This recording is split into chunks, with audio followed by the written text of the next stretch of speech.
స్వాతంత్రోద్యమానికి నాంది మీ వందే మాతరం టీవీ. అగ్నిపథ్తో దేశంలో అంతర్యుద్ధం బద్దలైందా? ప్రభుత్వంపై ప్రజల్లో కోపం పెచ్చరిల్లిందా?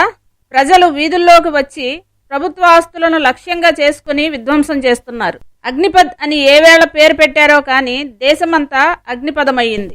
బ్రతుకు తెరువు కోసం, మిలిటరీ నౌకరీ కోసం 2 ఏళ్లుగా చెమటోడ్చిన యువతకు అగ్నిపథ్లోని మతలబ్ అర్థమైంది. ఇన్నాళ్ల కలలు విరిగిపోతుంటే సహించలేకపోయారు. పలు నగరాల్లో యువత రైళ్లను బూడిద చేశారు. ప్రజలకు కోపం వస్తే ప్రభుత్వ ఆస్తులను తగలబెడుతున్నారు.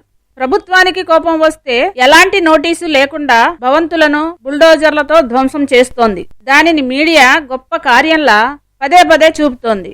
అలాంటి దృశ్యాలు చూసిన యువతలో ప్రతీకారేచ్ఛ తీర్చుకోవడానికి మార్గాలు మనమే సూచించినట్లు కాదా?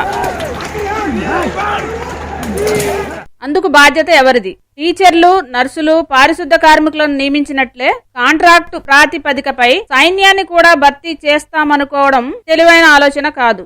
రక్షణ పరిశోధన సంస్థలో కాంట్రాక్టు పద్ధతిలో నియమితుడైన దుక్క మల్లికార్జున రెడ్డి తనకు సామాజిక మాధ్యమంలో బ్రిటిష్ పాత్రికేయురాలుగా పరిచయమైన నటాషారావు అనే యువతికి దేశ రక్షణ పరిశోధనల్లోని రహస్య సమాచారాన్ని చేరవేశాడని నిన్న మొన్నట్లో పత్రికల్లో వచ్చిన వార్త ఇక్కడ గమనార్హం. కాంట్రాక్టు ఉద్యోగాలలో శాశ్వత బంధాలను, నిజాయితీని ఎలా ఆశిస్తాం? అవి టైంపాస్, సహజీవనం లాంటివే కావచ్చుగా. సర్వేజన సుఖినో భవంతు. మీ గాళ్ల సుబ్రహ్మణ్యం.